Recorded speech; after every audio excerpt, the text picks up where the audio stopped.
내가 말씀을 드렸죠. 그때가 에코프로가 얼마였냐면 42,000원, 45,000원 했었을 때입니다. 에코프로가. 그랬는데, 이제 10만원을 이제 목전에 두고 있고요. LNF 같은 경우에도 비슷했는데 이미 14만원을 가가 있고요. 그렇게 하는데 사람들이 이제 그런 것들을 좀 알아야 되는데, 숫자는 어떻게 됐을까요? 주식 숫자는 10배가 늘었습니다. 그래서, 다시 150만을 간다. 상당한 무리다. 그러니까 15만원 정도 가면, 거기서 보통 불면 한 2배, 3배 정도 잡아요. 다시 이제 라이딩 한다고. 맥스 가봤자 45만원, 50만원 안쪽이다. 아무리 가봤자. 세상 없는 날이 와도. 그래서, 제가 항상 그 말씀을 드리는데, 이익 실현을 못하는 투자는 투자가 아니다. 그래서 제가 그런, 것들을 겪으면서,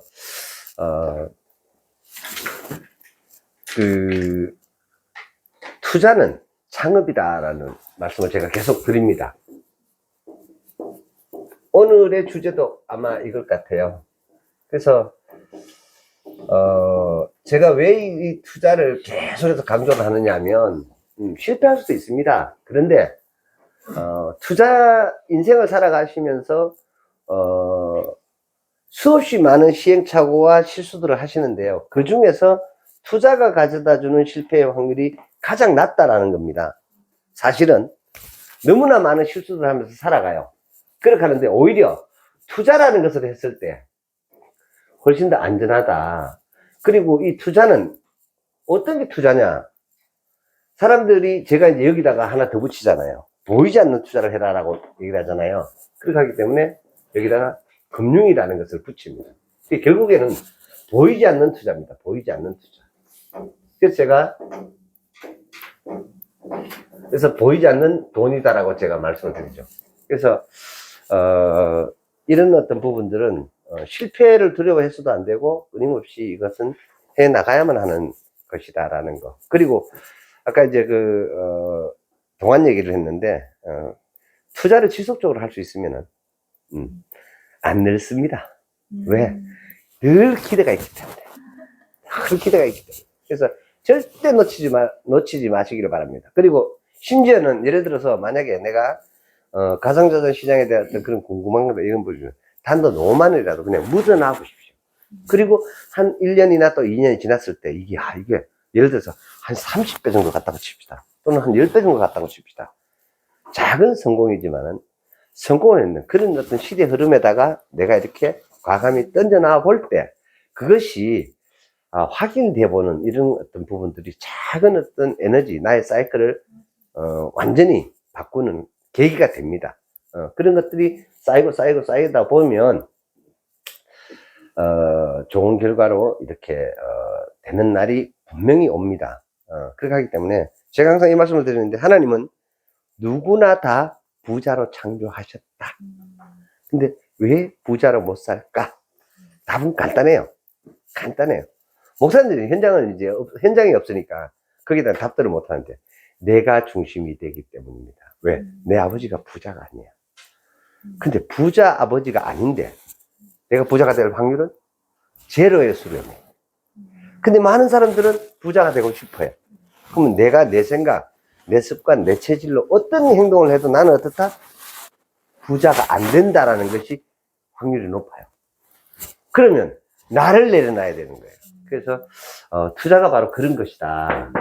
그래서 이런 부분들을 일본에서 강연을 시작을 하게 된다라면 이런 부분들에 대해서 일본은 어떤 반응들을 할까? 최소한 그들은 우리보다 100년 정도 앞선 선진 인류입니다. 일본이. 왜냐하면 네덜란드가 세계를 지배하던 시절이 있었습니다. 예. 그러니까 이제 산업혁명 바로 직전에 네덜란드의 아시아 쪽, 동남아 쪽 식민지는 어마어마했죠. 그렇게 하고 또 네덜란드가 세계 최초로 주식회사를 설립한 국가입니다. 그렇게 하기 때문에 이 네덜란드의 어떤 금융에 대한 어떤 그런 부분과 그다음에 그 네덜란드 사람들이 지금은 이제 조용하게 뭐 이렇게 사는 거지만 엄청나게 호전적인 사람들입니다. 그 사람들은. 그러다 보니까 그 네덜란드가 일본 문화를 원래 문화를 개봉을 합니다. 미국하고는 원래 상관이 없었어요. 그래서 네덜란드의 문물을 받아들여서 그래서 그 네덜란드로부터 방적기를 받아들인 것이 도요타였고 그렇게 해서 그러다 보니까 우리는 그 시절에 뭘 하고 있었냐라는 거죠. 그보다 훨씬 더 앞서서 한 말에, 흔히 말하는. 그래서 우리 이제 결정적으로 왜 우리가 일본에 뒤처지고 일본의 식민지가 됐느냐. 그 역사적인 모멘텀은 뭐였을까라는 생각을 제가 경제사를 공부를 해보면 늘 연구를 해봅니다. 그건 대원군이었다. 그 양반의 세국 정책이 결정타였습니다.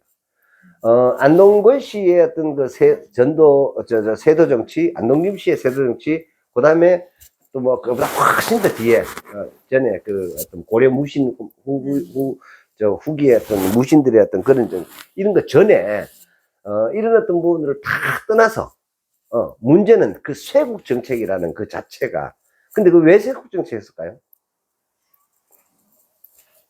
내가 중심이 되었기 때문에. 왜냐하면, 왕족으로서, 왕가로서 엄청나게 홀대받고 살아남기 위해서 미친 짓까지 하면서 살아남았었죠. 그러다 보니까 자기애가 어땠을까요? 대원군이라는 사람은 엄청나게 강했겠죠. 생존에 대한 어떤 집착과 이런 부분 때문에. 그래서 문호를 다 닫아버리고, 그렇게 해서 정말로 그 타이밍만 우리가 만약에 제대로 살렸었어도 우리가 가지고 있는 많은 문화적인 또 습관적인 그리고 제도적인 어떤 그런 풍속으로 우리는 결코 일본의 그걸 하지 않았었을 거예요. 식민지 어떤 그런 부분들을 당하지는 않았었을 거라는 생각을 저는 오래전부터 해오고 있었습니다. 이 대원군이라는 사람은 결정적으로 이 나라의 민족, 그러니까 한 사람의 어떤 잘못된 선택이, 그렇게 역사에 엄청난 영향을 미치게 됩니다. 그러니까 예를 들면, 그걸 가지고 이제 뭐 보수다, 진보다, 뭐 이런 얘기들을 이렇게 하지만은, 싫든 좋든 간에 이승만의 선택이 아니었었으면, 자유대안이라는 것은 사실은 요원한 얘기입니다. 부정할 수 없는 사실이거든요. 틀림없는 사실이에요. 그리고 또, 온 국민의 동의와 한 사람의 리더십으로 어떤 강력하게 이끌어가는 엄청난 시대와 어떤 역사와 국민들과, 그 다음, 물론 자신도 그 안에 포함됐겠죠. 성취라는 자신의 어떤 그런 어떤 뭐, 박정희의 어떤 그런 영도력이 없었다라면 우리나라는 요원합니다. 사실은. 그래서 그런 어떤 부분들을 늘 생각을 안 해볼 수가 없다라는 생각을 하면서, 그 제가 이번에도, 하여튼, 그래서, 이렇게 뭐라 그러죠? 끝까지, 이 경주를 쉬지 않는, 그리고 틀어서 쉬지 않는 어떤 그런 모습으로, 달려가야 되겠다라는, 생각을 했습니다. 그래서 시험을 딱 치고, 그 다음날 바로, 기장대변항을 갔습니다. 예, 부산. 예, 그래서 가가지고, 비 쫄딱 맞고, 근데 거기가 안 잡히는 거예요. 날씨가 안 좋아가지고, 그렇게 해가지고, 그래, 물러설 수가 없다. 이래가지고, 거기서 바로 또 이제 간포로 갔습니다. 경주 간포로. 간포로 가니까 막 파도 치고, 바람 불고, 비 오고, 완전 막 쫄딱 다 맞았죠. 그렇게 했는데, 그런다고 내가 물러나서냐. 이렇게 하면서, 마침 이렇게 그럼 왔는 김에 이 항 전체를 한번 이렇게 살펴봐야 되겠다 해가지고, 당신 여기 있어라 하고는, 혼자서 이렇게 하는데, 어느 지역을 딱 해갔더니, 거기에 정어리가 엄청나게 되는 그 석동항. 그래가지고 그냥 한 3시간 동안에 타작을 해가지고 그냥 엄청나게 잡아와서 다시 또 정어리 젓갈을 담아놨는데, 그 정어리가 몸에 정말로 좋대요. 그 기름도 많지만 그 기름 사람 몸에 굉장히 좋대요. 그래서 정어리 통조림도 미국 이제 전투식량으로도 많이 저기 되고 있고요. 그래서 정어리가 참 좋다라는 얘기는 들었는데 내가 직접 먹어보니까 근데 꽁치보다 훨씬 맛있었습니다. 그냥 아가미로 해가지고 뭐죠 그거 한번 와라바시 이렇게 꼽아가지고요. 이렇게 굽어가지고 그렇게 해가지고 맛소금이나 아니면 굵은 소금 탁탁 뿌려가지고 한번 꽁지만 탁 띄고 한번 드셔보십시오. 정말로 맛있습니다. 그리고 거기 무슨 영양소라 그러는데 그게 그렇게 좋대요. 그래서 그 정어리가 그래서 이제 제가 작년에도 엄청나게 담아가지고 한 1톤쯤 제가 젓갈을 담아놨거든요. 어디다가? 집에다가. 집에 네. 1톤이요? 네. 그리고 원래도 지금 전갱어는 한 200kg 정도 되는 것 같아요. 그래서 이제 전갱어 젓갈은 한 5년에서 7년 정도 걸리고요. 그 다음에 이제 갈치가 보통 3년인데, 그래서 담궈가지고 젓갈로 그 해보니까 너무 맛있더라고요. 그래서 정어리 젓갈로 그 담궈가지고 해놨는데 무슨 생각을 했느냐. 제가 실제적인 사례들을 가지고 늘 얘기를, 말씀을 많이 자주 드리는데, 제가 부자들을 많이 찾아다녔습니다. 근데 그들이 뭐 이렇게 돈을 가지고 사모은 게 아니라, 그들 집 안에 굉장히 오래된 뭔가를 가지고 있는 공통점을 가지고 있었습니다. 그 예를 들면 우리 인두 아시죠? 그리고 고조 할머니가 쓰시던 그 화로 있잖아요. 방 안에 화로. 거기에 인두하고 다리미 이런 거 반짝반짝반짝 하면서 갖고 계신 부자들이 꽤 있어요. 제가 그런 것도 여러 번 봤고요. 그래서 그리고 또 중요한 건 뭐냐면, 먹어서 없어지는 이런 어떤 부분, 그게 후대들이 잘 모르고 본가를 잘못할 수도 있는데, 그런 젓갈류 이런 것은 엄청난 겁니다. 왠 줄 아세요? 우리 몸이 가장 근간이 되는 것은 이 위장입니다. 누구도 예외가 없습니다. 그런데 이 위장에 가장 좋은 역할을 하는 것이 사실은 그 젓갈입니다. 이런 어떤 부분들은 동서고금을 막론하고 모든 음식에서 이게 유래합니다. 예를 들어서 하몽카는 거 아시죠? 하몽. 돼지고기 넓적다리 해가지고, 예, 100년, 예, 걸어놓고, 100년씩 된 게 한 달이 얼마 한 줄 아세요? 2억 합니다, 2억. 그 한 달이, 2억 하는데, 제가 그 하이델베르크 가가지고, 제가 그 직접 이제 그 100년 된 거, 난 그만큼, 그 당시 먹을 때마다 그만큼 비싼 줄은 몰랐어요. 예, 싹 해가지고. 근데 그게, 하이델베르크 맥주가 너무 좋더라고요. 그리고 와인하고 막 이렇게 해가지고, 제가 그날 다 쏜다 이래가지고, 뭐 이래 먹은 적도 있었는데, 아무튼 너무 좋았습니다. 술을 잘 못 마시는데도 불구하고, 그 하몽이랑 먹으니까 너무 좋더라고요. 그래서 그게, 십자군 전쟁이 역사 속에서도 들어가 보면 십자군 전쟁이 어떻게 그 군수물자 지급 보급도 그렇게 원활치 않는데 어떻게 유럽은 어떻게 그렇게 전쟁을 하고 대륙을 넓히고 그런 어떤 세계 정복의 어떤 그런 뭐 이룰 수 있었을까? 마찬가지입니다. 몽골도 마찬가지였고요. 징기스칸도. 핵심 뭐냐면요. 바로 그 육포 같은 그런 겁니다. 근데 전쟁을 나가면 전부 다 남자들이 그거 하나만 보급 받아가 나간대요. 그 물은 어디 가서 있잖아요. 그러니까 그것도 올려매고, 예. 근데 전에 가가지고 누군가 죽이잖아. 그러면 걔도 그걸 메고 나왔을 거 아니야. 그럼 또 그거 뺏어가지고. 근데 그게 막 흠부터도 되고요. 뭐 안 떨어져도 되고. 왜? 이게 무슨, 예, 몇십 년이 되고 발효가 되고 이렇게 하다 보니까 그렇게 해서 뭐 전혀, 문제가 없었다. 그렇게 해가지고 그 하몽을 가지고 전쟁터에 나갔다라는 겁니다.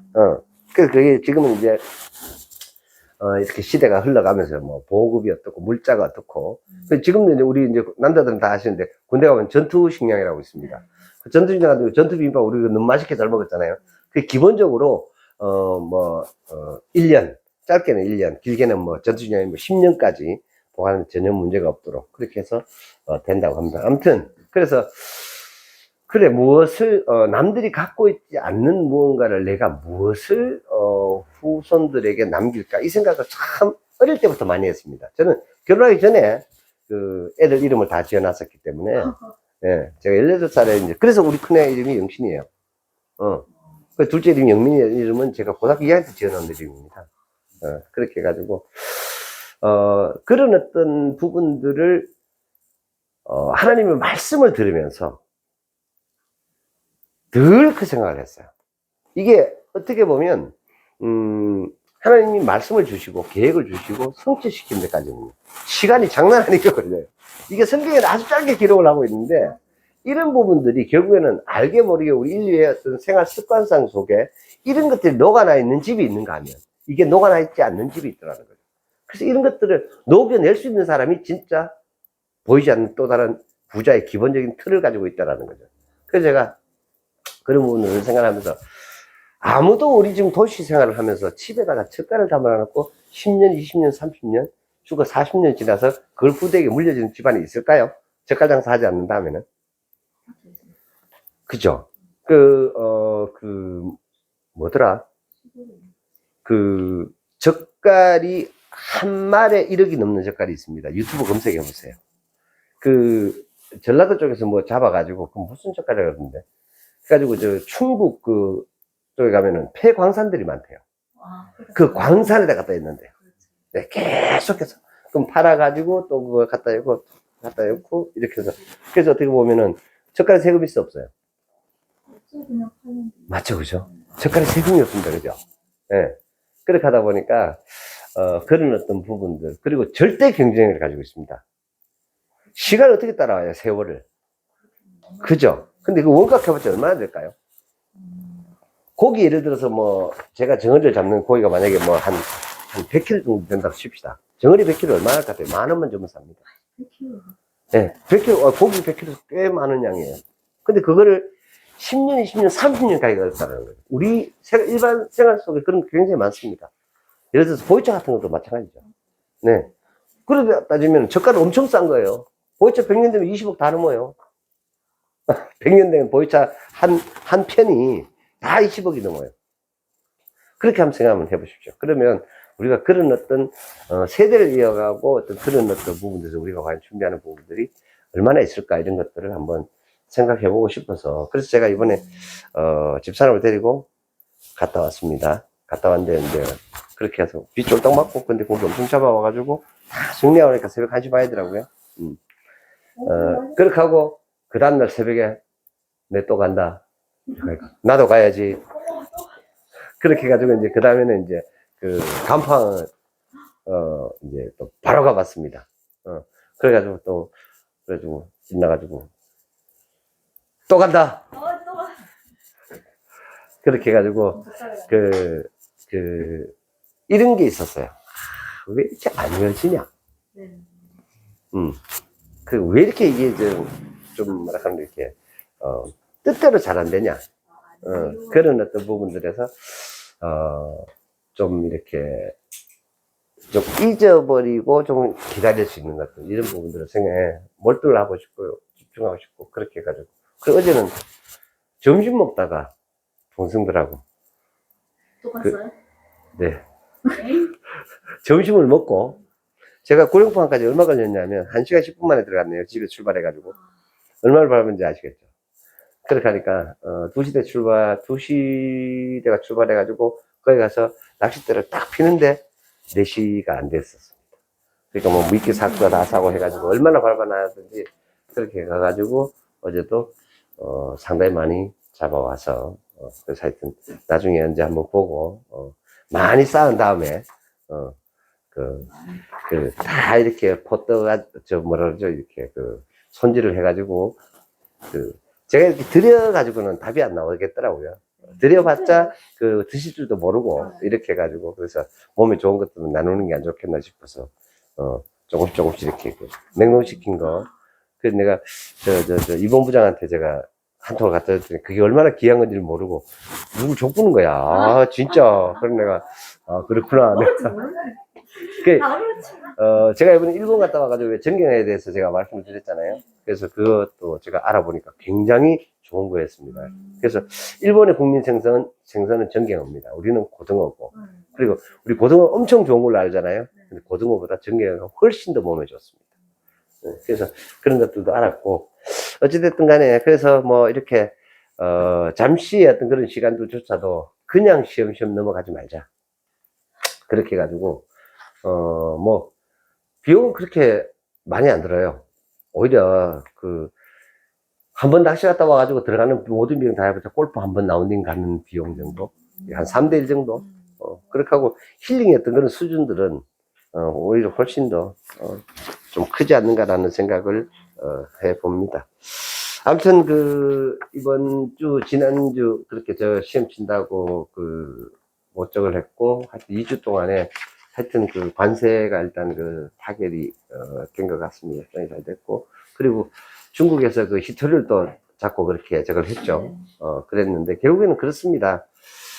그런 부분 제가 이제 뭐 주가지수 이제 4,100포인트를 넘어가고 뭐 이렇게 하는데 그런 어떤 부분들이 결코 이재명 정부의 어떤 능력과 그렇게 해서 된 것은 절대 아니다라고 제가 말씀을 드렸는데 IMF가 그런 리포트를 하나 냈더라고요. IMF가 리포트를 하나 냈는 거를 제가 여러분들한테도 올려드렸지만 여러분들이 그 내용을 전혀 읽어보시나 치더라도 그 안에 대한 디테일한 그런 내용들에 대해서 모르실 것 같아가지고 제가 오늘은 그걸 좀 길게 이게 뭐 글로벌 엑스파일인가 뭐 하는 보면은 거기서 아주 기인했던 그런 부분들. 제가 이 부분은 이미 언급드렸었던 부분이 있어요. 그렇게 해가지고, 우리가 이제 결국 시장이 지금 이렇게 가는 핵심은 글로벌 유동성이라고 제가 분명히 말씀을 드렸죠. 서프라임 모기 사태 때 막 들었어요. 그죠? 2008년도. 그렇게 하고 또 이래 가다가 어떻게 됐습니까? 코로나가 터지면서 또 어떻게 해요? 시장에 풍부히 들린 유동성을 걷어들이기도 전에 또 코로나가 와가지고 경기가 급등을 하니까 또 갖다 퍼붓죠. 무슨 말이 되죠? 근데 그걸 가지고 금리 인상을 하다가, 또 금리 인상을 못하게 됐죠. 그죠? 그렇게 하면서, 이런 어떤 여러 가지 어떤, 그렇게 하는 시장 속에서, 그러니까 큰 흐름을 보면 주가 4,100포인트가 결코 높은 게 아니에요. 그리고 예를 들어서 우리가 똑같이 주가 지수 2,000포인트 갈 적에 하고, 예를 들어 비트코인을 한번 생각해 보십시오. 그죠? 비트코인 우리가 3,500, 5,000, 8,000 이렇게 했었는데, 그리고 그때 우리가 그 IMF, 코로나 이렇게 할 때 2,300까지는 갔었잖아요. 그죠? 근데 이제 그걸 훨씬 넘어가지고, 3,300 갔었었는데 그걸 넘어가지고 다시 빠졌다가 올라가는 이런 부분들이 결국에는 유동성이라고 제가 말씀을 드렸습니다. 시중에 엄청나게 많이 풀려있는 이 유동성이 돈이 갈 곳이 없는 거예요. 그러니까 여기에 이제 여러 가지 이제 문제점들이 좀 있다. 제가 이번에 이제 한 번 더 그 시험을 이제 두 번, 그리고 3학기 치고, 그 다음에 이제 2학년 2학기니까 지금, 몇 번을 치면 6번, 7번 쳤네, 그죠? 그렇게 하면서 제가, 박사는 못하겠구나. 아니요, 그냥, 그렇게 해가지고 그런 생각이 들 만큼, 과연 이걸 이제, 논리적으로 이런 어떤 부분들을, 논문상으로 과연 펴낼 수 있을까. 그렇게 하고, 경영은 어떻게 보면 수치가 좀 덜 들어가는데, 경제는요, 사람들의 어떤, 시장의 어떤 현상을, 시장 현상은 곧 사람들의 심리입니다. 그죠? 심리의 집합체가 시장 현상이거든. 나타나는 어떤 결과물이. 이 시장 현상을 반드시 수리, 계측, 그리고 이걸 도식화해야 됩니다. 네. 이렇게 해서 이게 어떤 결론과 설명이 되어지는 것. 이것이 뭐냐? 경제학입니다. 이게 경제학입니다. 그래서 세상에 경제학 박사는 그렇게 흔치 않아요. 경영학 박사는 많아요. 경영학 박사는 진짜 많아요. 하늘과 땅 차이의 학문입니다. 이 두 개가. 근데 사람들 이 경제학은 뭐지? 경영학은 뭔지 이렇게 합니다. 이 경영은 뭐냐? 이것은 쉽게 말하면 큰 틀에서 어떤 이론적인 근거를 제시하는 학문이라고 치면은, 요거는요, 활동 데이터입니다. 쉽게 말하면. 활동 데이터라고 보시면 돼요. 요 부분에서 요걸 빼오는 거예요. 현상. 여기에 대한 결과. 여기에 대한 어떤 결과. 여기에 대해서 이거를 가지고 이제 평론하는 거죠. 평가하고 논하는 거죠. 이거를. 그렇게 해가지고, 이렇게 활동 데이터를 가지고, 예를 들자면은, 우리 누구의 경영 서적이 한때 히트를 쳤었는데, 록펠러도 그랬고요. 그 이후에 또 세계적인 경영 G이었나요? 그분도 굉장히 어떤 이슈를, 그러니까 경영 철학입니다. 그 다음에 예를 들어 우리가 시그마 6라든가 이런 얘기 들어보셨죠? 이제 도요타의 이런 정책들, 이런 부분들 결국에는 뭐냐? 현장에 실질적으로 경영에 접목을 시켰더니 그런 어떤 방법들이 어떠한 결과들을 낳아서 생산성 향상과 그 다음에 비용 절감을 통해서 기업의 이윤 극대화에 기여를 하게 되더라. 이렇게 되는 겁니다. 그게 어떻게 보면은 이 경영이라 하는 것은 이윤 극대화 쪽에 포커스를 맞춘다고 치면, 경제는요, 행복에 포커스를 맞춘다고 치시면 됩니다. 네. 무슨 말인지 되세요? 이 차이가 꽤 나는 거죠. 이건 돈이야, 돈. 근데 이거는요, 상당히 추상적이에요. 그래서 이런 어떤 부분들을 가지고, 그래서, 구분이 좀 잘 안 될 때도 있고 될 때도 있고 한데, 이건 이제 오늘 얘기가 나왔는 김에 여러분들도 이렇게 한번 뭐 드러나 주시면 안 되겠나 싶습니다. 그래서 경영과 경제는 완전히 틀린 것이다. 어찌됐든 간에, 지금 현재 이제 세계적인 어떤 금융시장이 구조적인 어떤, 취약성을 가지고 있는데, MMF라 해가지고 아시죠? 이 머니마켓 펀드라 해서, 이거 뭐냐면은, 언제라도 이제 이게 가변이 될 수 있는, 바로바로 즉시 예를 들어 뭐 부동산 자산으로 갔다가 아니면 주식으로 갔다가 또 가상자산으로 갔다가 이렇게 바로바로 갈 수 있는 시간 유동성이, 이 자산이 얼마나 정도 되나요? 지금 7조 3,700억 달러. 이게 사상 최고 수준이라는 거죠. 유동성의 어떤 그런 부분들이. 그러니까 돈이 어디로 갈 곳이 없어서 쉽게 말하면 단기성 예금 자산. 그걸 보통 흔히 말하는 그냥 MMF다. 그러니까 요금을 예금으로 그냥 내놔놓고 있는 이 자산이 많다라는 것은 사실은 경기가 좋다라고, 경기가 좋아서 지금 유동성 자산이 일어나는 거 아니에요. 그러니까 경기가 좋은 것을 기대를 하는데 어떤 특별한 어떤 이슈는 없고, 그 대신에 뭐가 많다? 돈이 많은 거예요. 돈으로 시장을 끌어올리는 현상을 가지고 유동성 장세랍니다. 유동성 장세. 그래서 이 유동성 장세, 그 다음에 유동성 랠리 뭐 이렇게 얘기하는데, 지금 현재 우리나라가 4,100포인트를 가는 것은 그런 어떤 부분과 물려 있는 것이지, 결코 어떤 그 정부 정책이 4,100포인트를 밀어 올렸다. 절대 아닙니다. 그래서 이 부분은 분명히, 그래서 이런 거예요. 정치도 정책도 이런 것도 있잖아요. 운이 좋아야 돼. 예, 그래서 분명한 것은 운이 좋은 거예요. 김대중이도 운이 좋았고요. 노무현이도 운이 좋았고요. 그리고 또 이재명이도 운이 좋은 것 같아요. 그 예를 들어서, 이놈들이 똥사부질 막 저질 안 하면은 또 이명박이나 뭐 이렇게 하는 이런 부분들이 오히려 역을 먹는 어떤 이런 어떤 부분 쪽으로 가고 있지 않는가라는 생각을 합니다. 그래서 결국에는 S&P 500 지수가 사상 최고치를 경신하는데, 더 놀라운 것은요, 이 M7 있죠. 매그니피센트 7. 그래서, 여기 이제 7개 기업이 무려 몇 퍼센트를 차지할 것 같아요? S&P 500 지수에. 10대 기업에, 예.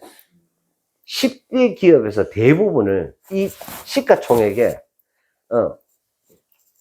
대부분을 이 7개 기업이 다 가지고 있다는 겁니다. 이건 어때요? 약간의 외부적인 어떤 충격이라든가 어떤 쇼크가 생기면 어떻게 돼요? 무너지죠. 바로 이게 이제 IMF에서 뭘 경고를 하고 있느냐면, 닷컴 버블에 대한 붕괴. 예를 들어서 99년, 2000년대 닷컴 버블, 인터넷 버블이 일어났잖아요. 그러니까 급락을 하게 됩니다. 급락을 하게 됐을 때 딱 4개 회사가 살아남아요. 다 망했어요. 다 망했는데 누가 살아남았느냐? 여러분들이 여기서 이제 여러분들 다 아시는데, 구글 망합니다. 그 다음에 애플. 큰 거만 살아남은 네. 메타. 아니요. 이때 이 회사들이 안 컸어. 안 컸어요? 네. 안 컸는데 살아남아서 커졌어요. 그 다음에 아마존입니다. 요 4개가 살아남아요. 네. 요 4개가 살아남아가지고, 그래서 아마존, 메타, 애플. 그죠? 망하잖아요. 무슨 말이 되세요? 요 4개가. 근데 지금도 요 매그니피센트 7에 요거 다 들어가요, 안 들어가요? 예. 지금도. 그래서 어떻게 보면은 닷컴 버블 이후에 지금까지 어떤 시장의 주도권은 이들이 중심이 돼서 잡아가고. 지금 여기서 또 어디로 와가 있죠? AI 혁명. AT로 와 있잖아요. AT에 아들 다 들어가 있어요, 안 들어가 있어요? 다 들어가 있어요. 그래서 이러한 흐름과 현상들을 파악을 하는 건 경영학이 아니고 뭐다? 경제학이다, 이 말입니다. 이해되세요? 근데 경영은 뭐냐? 구글의 CEO가 어떻게 경영을 해가지고 이 회사가 살아남았고, 무슨 말이 이윤을 남겼다. 이런 얘기입니다. 그게 경영이고요. 그래서 지금 IMF에서 현재 글로벌 금융시장을 지배하는, 안주, 세 가지가 뭐냐. 기본적으로 그 회사의 어떤, 실질적인 자산 가치, 펀더멘탈을 넘어서는 자산 가치가 다 고평가되어 있어요. 그게 무슨 얘기냐. 주가는 어떻게 되어 있어요? 선행지표잖아요. 그러다 보니까, 예를 들어서 구글이나 애플이나 메타나 아마존의 미래 가치, 여기 또 뭐가 들어가 있어요, 지금? 엔비디아. 그죠? 이런 것들이 왜 주가가 폭증을 하고 지금 가고 있어요? 이유는 뭐냐? 미래의 기대 가치가 그만큼 여기 반영이 되어 있어야 안 있어요. 기대, 보통 여기 또 하나 있잖아요. 오픈 AI. 그죠? 맞잖아요. 그래서 이런 기업들이 결국에는 앞으로, 그다음 여기 또 하나 더 있잖아요, 지금. 테슬라. 그죠? 이러한 기업들이 미래 가치에 대한 기대감까지 이 주가에 다 반영이 돼서 이 7개가 빨아들인 것이 거의 93%. 93%요? 네. 그러니까 전체 시장으로 대비해서, 그러니까 탑10 중에서는 그렇고, 전체 시장에서는 39%. 근데 우리나라가 삼성전자 한 종목이 30%. 우리나라도? 네. 그러니까, 예를 들어서, 그 주가 지수가 삼성전자 오르면요. 주가 지수가 예를 들어서 만약 삼성전자가 만약에 뭐 10,000원 올랐다. 그러면 엄청나게 가는 거예요. 삼성전자 10,000원 지금 10만원 잡으면은 10%잖아요. 10%가 올라갔다. 그럼 주가 지수는요. 80, 90포인트가 올라가요. 다른 것들은 아무것도 아니야. 네. 그렇게 지금, 그래서 무슨 얘기냐. 소수 기술주에 극심한 집중이 됩니다. 극심한 집중. 그리고 시장을 떠받치는 막대한 유동성. 이 세 가지가 현재 지금 우리나라뿐만 아니고, 전 세계가 지금 예를 들어서 우리가, 그러니까 그 G10, G20 국가 중에서도 세계 경제력에서 10위권이잖아요, 우리가 지금. 그래서 11위, 10위 뭐 이렇게 하는데, 이 안에 해당되는 모든 나라들은요, 유동성이 다 어떻다? 엄청나게 지금 풍부하다라는 거예요. 근데 실질적으로 경제 성장률은 어때요? 그만큼 안 높아요, 그죠? 그래서 이런 어떤 상황 속에 지금 현재 들어가 있다라는 거예요. 그래서 S&P 500 지수의 12개월 선행 주가 수익 그 비율을 보면 10월 2주차가 기준 22.8배예요. 그런데 5년 평균이 얼마냐? 19.9배. 10년 평균이 18.6배. 그러면 엄청나게 높죠. 예, 그래서, 근데 이런 낙관론에 이렇게 또 가는 지금 핵심이 바로 뭐냐? 이겁니다. AI에 대한 기대감이 지금 엄청나죠. 여기다 플러스 또 뭐죠? 로봇에 대한 기대감이 엄청나잖아요. 이런 것들이 전부 다 주가에 다 반영이 되는데, 이게 전부 다 보면은 반도체 IT와 관련돼가 있는 이런 것들과 다 믹싱돼가 있어요, 안 돼 있어요? 다 플러스 돼가 있죠. 이렇게 돼 있는 거예요. 그러다 보니까 그 메모리 칩에 대한 어떤 그런 부분들조차도 지금 여기에 굉장히 많이, 그러다 보니 삼성전자가 다시 날아가고 있는 그런 상황입니다. 그래서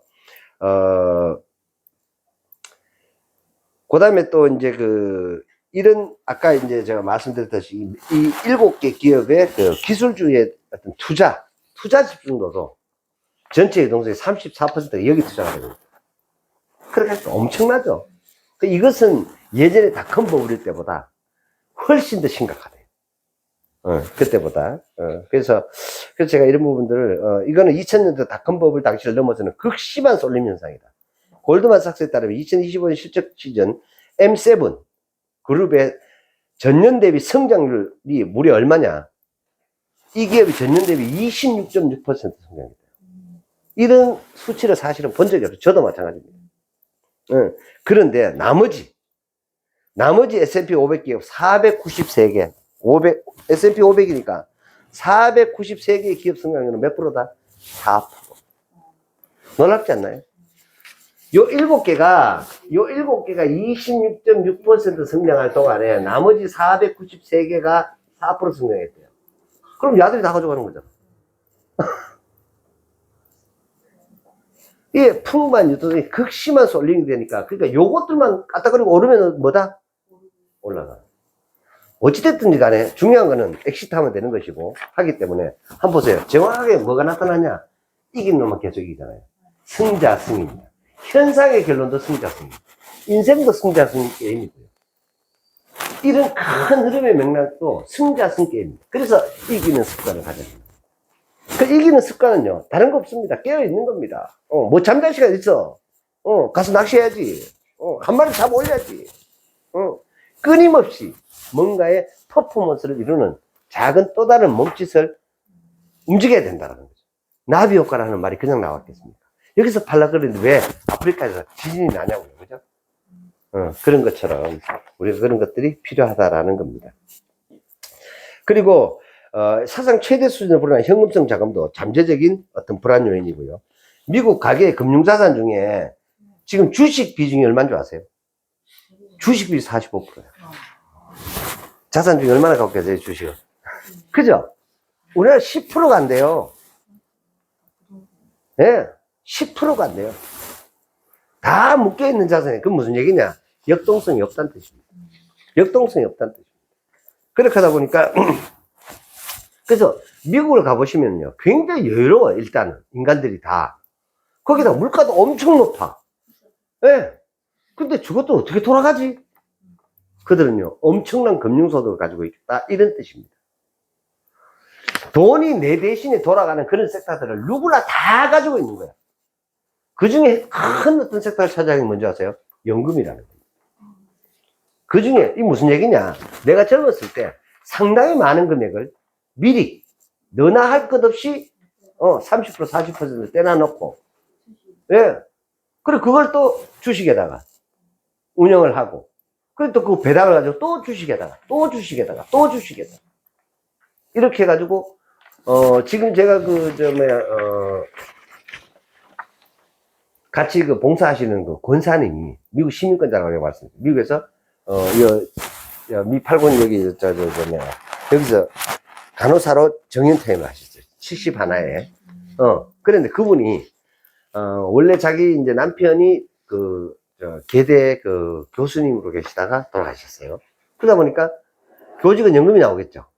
그 연금이 50%를 받고, 그 다음 미국 정부로부터 연금을 받고, 자기가 또 적금연합금으로 연금을 받고, 한 달에 연금을 얼마를 받느냐, 토탈 그 연금 소득으로 다 합쳐가지고 800만을 받는데요. 나이 82에 매달 800만원씩 죽을 때, 그럼 그 사람 오래 살아야 돼, 말아야 돼? 이해되십니까? 그렇게 하니까 오래 살려고요. 오래 살려고 엄청나게 노력을 하고 있는 거예요. 이해되십니까? 그래서 제가 반드시 여러분들을 그러한 곳으로 안내해 드리겠습니다. 그래서 이게 핵심입니다. 그분이 만약에 그런 어떤 금융투자가 없었다라면은 연금은요, 요원한 얘기입니다. 눈에 보이는 기업은요, 결코 경쟁력이 없습니다. 보이지 않는. 그래서 이런 얘기가 이번 주에 또 나왔어요. 우리나라에 무려 이자 소득이 그러니까 매년 21억 정도를 금융소득을 받는데, 매년 21억 정도를 받는데 그 대부분이 뭘까요? 이자 소득으로 21억일까요? 아니요, 배당 소득. 그만큼 배당 상위. 그래서 그만큼 중요합니다. 그래서 우리가 이제 이런 부분들을 남들보다 조금만 더 빨리 보고 조금만 더 빨리 시작을 한다라면 훨씬 더 그 조금이 나중에 10년, 20년에 갔을 때는 엄청난 괴리로서 자리를 차지하게 된다라는 겁니다. 그래서 아무튼 이렇게 유동성이 풍부한 것들이 문제가 될 수가 있고요. 그 다음에 이제 이게 아주 중요한 얘기인데, 전 세계가 전통적으로 어떻게 시스템이 돌아왔냐? 은행을 중심으로 돌아왔어요. 근데 지금 어떻게 바뀌고 있냐? 비은행권 중심의 자산 운영 시스템으로. 55대 45랍니다. 무려. 무슨 얘기냐? 규제 사각지대에 놓인 비은행 금융기관, 이걸 이제 NBFI라고 그러는데요. 바로 그림자 금융이다라는 거죠. 그래서 이들의 급성장과 은행 시스템과의 복잡한 연결고리는 금융 안정성을 위협하는 가장 큰 구조적인 변화라고 IMF가 합니다. 무슨 얘기냐? 우리 흔히 말하는 제2금융을 말하는 건데, 그냥 간단히 설명을 드리면, 가상자산 시장도 얼마나 많이 팽창을 했나요, 지금? 엄청나죠? 근데 다들 무시했다라는 거죠. 지금도 말입니다. 많은 사람들이 가상자산, 코인, 토큰 이런 얘기를 하면요, 사람들은 야, 그 네트워크에다가 그거 해가지고 거짓된 사돈의 8조까지 끌어들여야 거의 정말로 많습니다. 그러다 보니까 그런 어떤 현상들 때문에 이것에 대한 정상적인 어떤 그런 부분들조차도 어떻게 돼요? 과시당하고 무시당하고 그렇게 되는 거예요. 그래서 이런 어떤 부분들을 참 안타까운 부분들이 그런 부분들이에요. 제대로 된 것까지도 그냥 도매권으로 넘어가는 거예요. 그렇지 않습니다. 그래서 이런 부분들이 참 안타깝다라는 생각을 듭니다. 그래서 미국 금융안정위원회에 따르면 2023년 기준으로 해가지고 비금융기관 그래서 비은행 금융기관의 자산 비중은 전체 세계 금융자산의 무려 49.1%. 반이 미국에서 운영이 되고 있다. 뿐만 아니라 이게 연간 성장률이 8.5%, 은행 부분은 3.3%밖에 안 되는데, 그 말은 무슨 얘기예요? 연간 성장률이 8.5%가 가면 돈이 어디로 몰려요? 은행은 3.3%밖에 안 된대. 근데 여기 비은행 자산은 8.3%, 그럼 돈이 어디로 몰릴까요? 당연히 비은행 가는 거 아니에요? 네. 그래서 유럽에서도 투자 펀드 등 NBFI 자산은 작년 말 기준 50조 7천억 유로로 사상 최대치를 기록. 그래서 은행보다 느슨한 규제 환경 속에서 은행은 법과 제도로서 많은 것들을 규제하고 감독을 하고 관리를 하고 합니다. 근데 그런 부분으로 벗어난 이런 비은행 금융권 제도들은 오늘날 2008년 이후에 금융쇼크 그 이후에 이렇게 엄청나게 성장을 하고 있다라는 겁니다. 그래서 이 중에서도 사모대출 시장이 급성나요. 무슨 얘기냐? 우리가 흔히 말하는 일반적인 이제 은행 제도권에서의 대출보다 비제도권의 대출들을 이용하는 시스템들이 훨씬 더 많아졌다는, 실제로 그래요. 실제로. 네, 엄청나게 많습니다. 그래서 이런 비은행 대출 시장의 위협이 누적이 되면서 이러한 추세가 계속이 된다는, 만약에 이런 것들이 어느 한 곳이 터지면 어떻게 돼요? 이게 이제 똑같아요. 서프라임 모기 사태 되면 줄 서서 이렇게 도미노 현상이 나타난다는 거잖아요. 그래서 비은행 금융기관의 위험이 이제는 기존 은행 시스템으로 진입되는 통로가 예전보다 훨씬 복잡하고 강력해졌다는 거죠. 그 다음에 암호화폐 시장의 급성장도 새로운 어떤 리스크로 연결됐고요. 스테이블 코인의 시가총액이 2019년에 30억 달러밖에 안 되는데 100배 성장했습니다. 지금은요 3천억 달러, 100배 성장했습니다. 자, 스테이블 코인이 100배 성장할 정도면은 거래량이 많다는 뜻이에요, 적다는 뜻이에요? 자, 그래서 우리 그냥 간단하게 이건 다 알아. 경제학 전공 안 해도.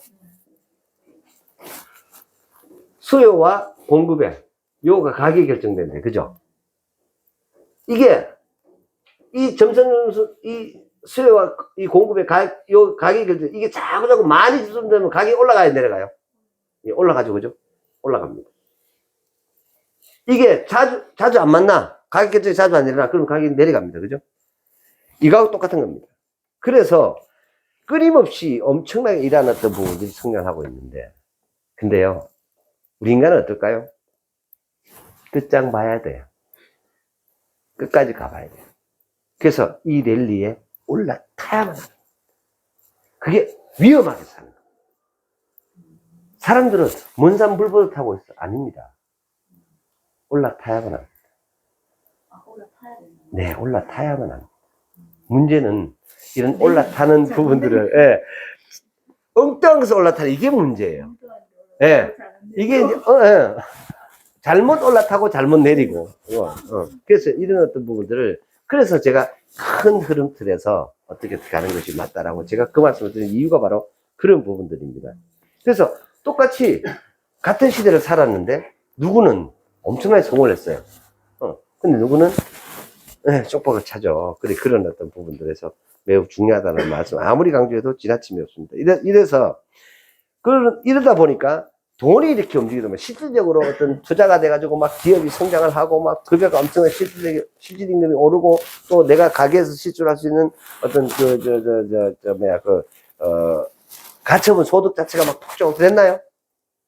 안 그랬죠? 이런 걸 가지고 저성장이라는 거예요. 저성장이에요. 예. 그래서 저성장 기조가 이런 G20 국가들이 거의 고착화 되어버렸고요. 그 다음 또 있습니다. 그런데 고령화가 또 이래 먼저 이렇게 금융국가들은요. 고령화가 어떻게 될까요? 점점 더 커지잖아요. 이 고령화가. 그러다 보니까 성장 동력이 자꾸 떨어지는 거 아닙니까? 어찌됐든지 간에. 그렇게 하면서 고령화가 자꾸 고착이 되니까 어떤 문제가 생기느냐. 국가는요. 이런 위기가 발생할 때마다 뭐 했습니까? 유동성을 엄청나게 찍어냈죠. 그리고 국가의 부채가 어떻게 됐어요? 엄청나게 증가했죠. 이게 어느 날, 이러한 어떤 부분들이, 그래서 이 국가의 부채 증가가 글로벌 금융시장의 변동성을 더욱더 높여가고 있다라는 거죠. 그래서, 원래 이제 한국 같은 경우에, 이 정도입니다. 그러니까 기존 부실 우려 사업장 관련 대출 및 보증 규모는 약 20.8조 원에 달하고요. 그리고, NPL, 그러니까 고정이야 여신, 위험한 어떤 그런 여신을 말하는 겁니다. NPL 비율은 무려 20%를 상회하는 것으로 추정이 되고, 저축은행의 부동산 PF 연체율은 이미 10%를 넘었습니다. 저축은행, 증권사, 캐피탈 등 이런 국내 비은행권을 중심으로 부동산 프로젝트 파이낸싱 부실이 이미 엄청나게 심각하다. 은행을 제외한 증권사나 캐피탈이나 이런 것들이, 저축은행이나 이런 것들이 전부 다 비은행권 금융자산이라는 거. 이러한 어떤 시장이 결국에는 엄청나게 통찰이 되어 있다라는 거예요. 그러기 때문에 이게 다 뭐? 유동성으로. 그래서 전형적으로 이렇게 이 유동성이 시장을 밀어올리는 그런 구조를 가지고 있는데, 이런 어떤 부분들에서 이런 시기를 제대로 이렇게 타야만 합니다. 그리고 이건 것 같아요. 결국에는, 제가 이제 집사람한테도 그런 얘기를 했었었는데, 오늘 아침에 이제 어느 유튜브를 보면서 그 얘기를 하더라고요. 자, 여러분들도 꼭 한번 고려해 보시기 바랍니다. 그래서 꼭 금융자산이 필요하고요. 그 다음에 뭔가 이렇게 투자 운영을 통해 가지고 어떤 퍼포먼스 결론이 딱 나온다라면, 여러분들도 꼭 고려해 보십시오. 제가 잠깐 읽어보니까, RCC예요. 로얄 캐리비안 3년 계약을 했는데요. 연 얼마만 하면 되냐? 3만 불. 연 3만 불 하면요. 아침, 점심, 저녁 다 주고요. 크루즈 타고 전 세계를 여행을 다니는 거예요. 3년 동안. 연 3만 불. 그런데 미국에서 내가 만약에 집을 그래, 이 사람이 왜 그걸 선택을 했냐? 렌트를 하고, 그 다음에 거기 이제 지방세, 주민세 이런 거 내고, 이래 하니까 이게 너무너무 돈이 많이 들어가는 거예요. 거기다 자기가 밥을 해 먹어야 되는 거야. 그러다 보니까 아침, 점심, 저녁 24시간 얼마든지 해주죠. 그 다음에 그 크루즈 안에 타고 온 사람들은 다 그 안에 병원 굉장히 큽니다. 수술까지 다 있습니다. 응급수술까지. 예, 그러다 보니까, 크루즈 배를 타고 지금 현재 6년째 다니고 있다. 그게 훨씬 더 싸게 친다. 아, 그게 더 싸요? 예, 쌉니다. 그러니까 5억짜리 집에 사는 것보다 크루즈 배 타고 다니기 훨씬 싸게 칩니다. 그러가면 노후에 꼭 고려해 보시기 바랍니다. 우리가 몰라서 그렇죠. 실질적으로 돈 그렇게 많이 들어가는 거 아닙니다. 계속. 그러니까 이게 이제 그렇게 연단위로 계약을 하면은요. 왜냐하면 캐빈을 비워놓고 다닐 때도 많잖아요. 이 사람은 내릴 일이 없어. 그 다음에 내려가지고 만약에 로얄 캐리비안이 예를 들어 내가 유럽을 갔어. 유럽 갔는데 어차피 3만 불 내야 연간에 이용할 수 있는 이용권이잖아요. 그러니까 만약에 내가 유럽에서 또 아시아 쪽으로 가는 배를 타고 싶다. 그럼 옮겨 타면 돼. 이해되시죠? 그 RCC는 다 똑같은 회사니까. 로얄 캐리비안 크루즈는 다 어느 배를 타도 그 돈이면 아침, 점심, 저녁 다 주고 치료 다 해주고 세금 내야 안 내요. 하나도 안 되잖아요. 하나도 안 되잖아요. 그래서 칼리디 아니고 이건 굉장한 정보입니다. 실질적으로 제가 그전에도 그런 얘기 했었는데 아무튼 그렇습니다. 그래. 어찌됐든 간에 참 이번 주에 지난 2주간에도 그렇고 지금까지 나오는 뉴스들이 보면은 참 전쟁인 것 같아요. 진짜 격변하고 정말 전쟁인 것 같습니다.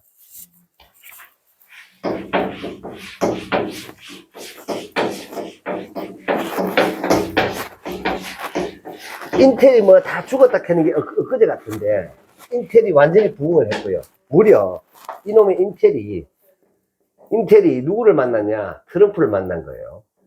트럼프 정부의 엄청난 뒷배경을 안고 무려 삼성과 엔비디아나 그 다음에 저 뭐죠? 대만의 TSMC. 예. 이 회사들을 넘어서서 최첨단의 18A 공정 앞서버렸어요. 이 파운드리 시장. 근데 문제는 이제 이게 얼마만큼 이제 안정성과 이런 것들을 시장에서 과연 이제 신뢰도까지 커져야만 됩니다. 물론. 근데 어찌됐든 간에 얘네들 기술도 훨씬 앞선 기술로 발표를 한다는 이제 무슨 얘기를 하고 있느냐 이런 얘기예요. 인텔이 이런 발표를 왜 할까요? 당장 그런다고 수요가 폭증하지 않습니다. 근데 우리가 이제 실력 회복했거든. 그럼 옛날에는 인텔이 어땠어요? 이런 것도 훨씬 앞섰거든. 그래서 그러한 어떤 아성으로 끊임없이 전쟁이 나고 있는 거예요. 그렇게 하니까 뭔가 정책적인 지원, 그래서 미국의 어떤 그 제조업 산업을 일으키겠다는 그 이 트럼프의 어떤 그 일념에 하에서 얘가 수혜자가 되는 거예요. 결국에는 누가? 시대가 이거는 항상 에이, 왜 나는 시대의 주인공이 못 될까? 아닙니다. 여러분들도 지금 그 시대의 주인공의 길을 지금 가고 있다고 저는 그렇게 생각합니다. 왜요? 이 시간에 있잖아요. 이런 시간 안 가지는 사람이 훨씬 더 많아. 절대 경영을 갖고 계시는 겁니다. 그래서 그렇습니다. 그리고 드디어 일본의 다카이치 총리가 선출이 됐습니다. 그러니까 얼마나 시장이 반겼느냐? 무려 4.3%가 폭등을 하고요. 그래서 저게 이제 4만 몇천 포인트를 벌써 넘어버렸고요. 그러니까 일본의 니케이 지수가 뭐 연일 사상 최고치, S&P 500 연일 사상 최고치, 뭐 그렇게 하고 있는 상황에서 이런 어떤 부분들에서 그 제가 항상 이제 제가 현대에 있었다 보니까 정주행의 3인자, 정몽구의 3인자, 그 다음에 이 마다들인 또 정의선의 3인자를 늘 얘기를 제가 자주 화두를 꺼냅니다. 벌써 죽었고요. 죽어가고 있고요. 현재에서 물러서는 꽤 됐어요. 야가 지금 리더를 하고 있는데요. 이게 기본 틀을 가지고 이렇게 가면서 제가 보면서 현대그룹은 안정적으로 100년 이상을 가겠다. 근데요, 현대그룹에서 인도 공약을 놨었습니다. 그래서 이걸 시장은요, 정의선 매직이라고 했고요. 그래서 이런 미래 기업치까지 해서 미국 타임즈 기업 평가에서 무려 도요타를 제치고요. 우리나라 기업은 유일하게 전 세계 33위의 랭킹이 됩니다. 현대차가. 기가 막히죠? 현대차가 전 세계 기업의 33위. 야, 저도 평생 더 처음 들어본 것 같아요. 현대자동차.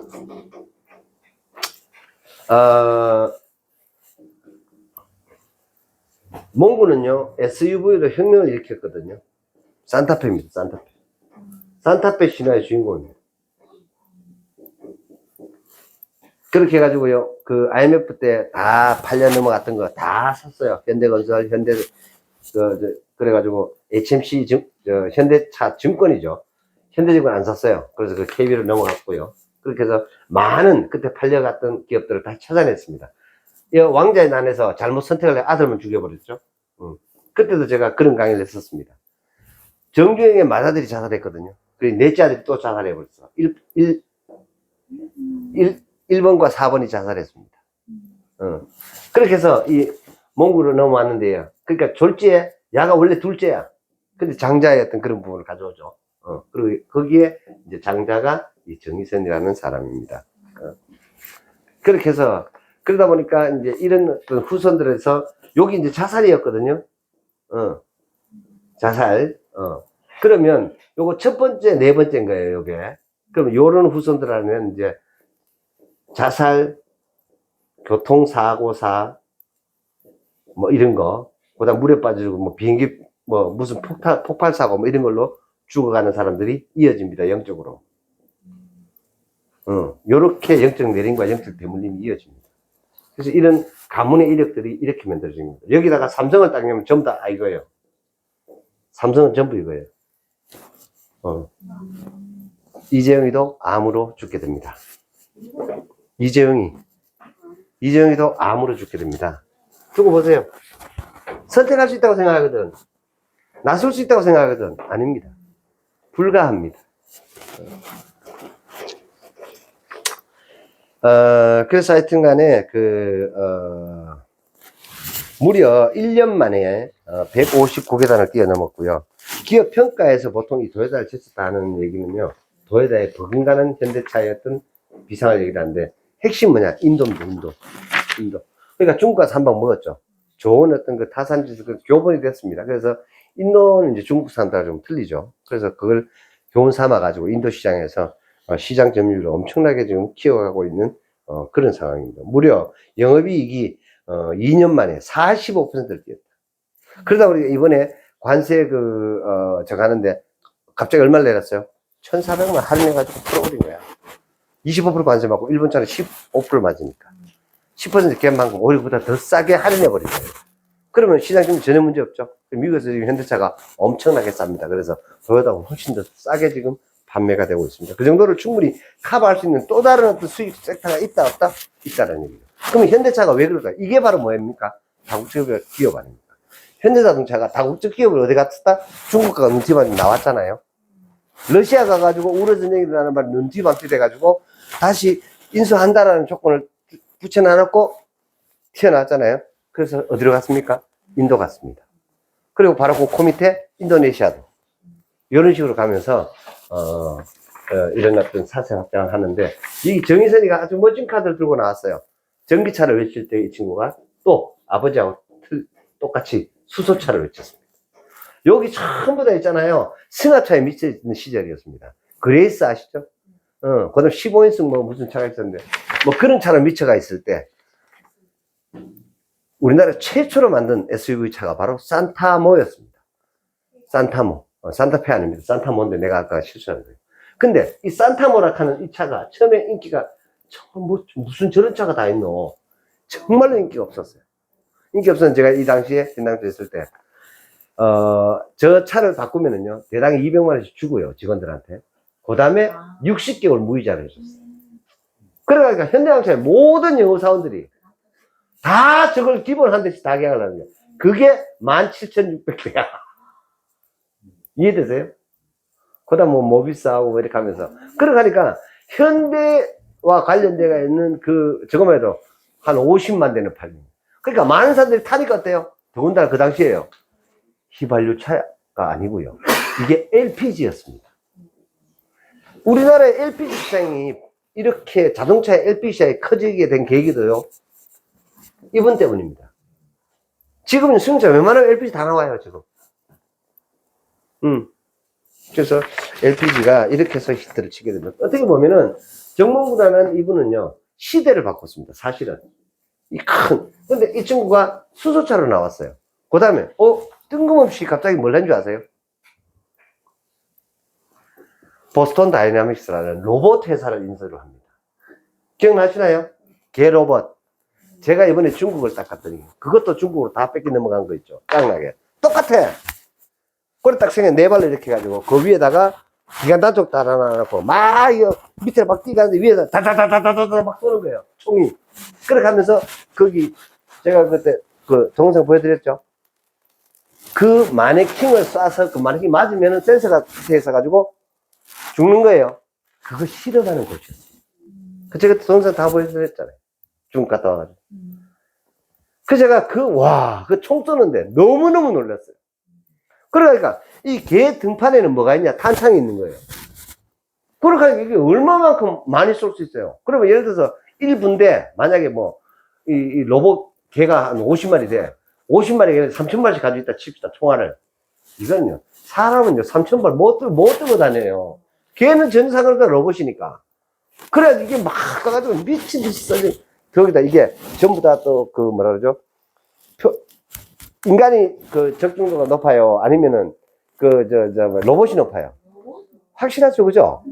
센서로 레이더를 하기 때문에. 이제는요, 정말입니다. 우리 영화에 보면 이렇게 뭐라 그러죠? 네가 이쪽으로, 내가 나갈 테니까 내가 이쪽으로 엄호해. 이제 앞으로 그런 일이 없습니다. 여러분, 전역 해주면요, 엄호하라 있다 소리 바로 죽습니다. 엄호하 그런 거 안 됩니다, 이제. 왠 줄 아세요?